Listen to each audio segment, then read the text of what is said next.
মুত্তাকি কারা? যারা সচ্ছল অবস্থায় অসচ্ছল অবস্থায় দিনের জন্য খরচ করে। আল্লাহর ঘর মসজিদ বানাতে যদি একটা ইটও দেন, জিহাদ ফি সাবিলিল্লাহ খরচ করার সওয়াব পেয়ে যাবেন। কোন মাদ্রাসায় যদি এতিমখানা থাকে আর এতিমদের খাবারের জন্য যদি এক বস্তা চাউল দেন, সেটাও জিহাদ ফি সাবিলিল্লাহ খরচ করার সওয়াব হয়ে যাবে।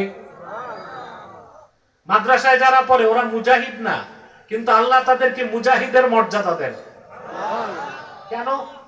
যে ছেলেটা স্কুলে পড়ে, সরকার তার ভর্তুকি দেয়, তার বই ফ্রি, বেতন ফ্রি, প্রতিদিন সে বাড়িতে যায়, মায়ের হাতে দুধ ভাত খেতে পারে। কিন্তু দূর দূর থেকে এতিম বাচ্চাগুলো এই যে মাসের পর মাস আপনাদের এলাকায় এসে থাকে, ওরা কি খায়? অধিকাংশ সময় ডাল ভাত খায়, কালে ভদ্রে গোশত পায়।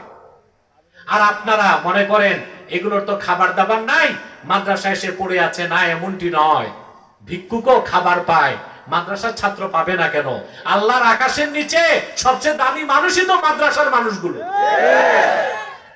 আপনি যদি তাদেরকে এক বস্তা চাউল দিয়ে সহযোগিতা করেন, তাহলে জিহাদ ফি সাবিলিল্লাহ খরচের সওয়াব পেয়ে যাবেন। বেশি থাকলে বেশি, কম থাকলে কম। আল্লাহ রাব্বুল আলামিন বলেন, ওয়াল কাযিমিনাল গায়জ, রাগকে দমন করে, ওয়াল আফিনা আনিন নাস, অন্য মানুষকে যদি মুসলমান হয় বিনা শর্তে মাফ করে দেয়। আল্লাহু ইউহিব্বুল মুহসিনিন, এরাই মুত্তাকি, এরাই মুহসিন, এদেরকে আল্লাহ ভালোবাসেন। আল্লাহ সবচেয়ে ভালোবাসেন কাদেরকে? মাশাআল্লাহ, এতটুকু বুঝতে পারছেন। কিন্তু শর্ত হচ্ছে আপনার কতগুলো গুণ লাগবে। ঈমান লাগবে, নেক আমল লাগবে, নামাজ লাগবে, বিশেষ করে দান খয়রাত করতে হবে, রাগ দমন করতে হবে। আর অন্য মুসলমানকে বিনা শর্তে মাফ করে দিতে হবে না। আমি একটা ছোট্ট ঘটনা বলি। ইমামে হোসেন রাদিয়াল্লাহু তাআলা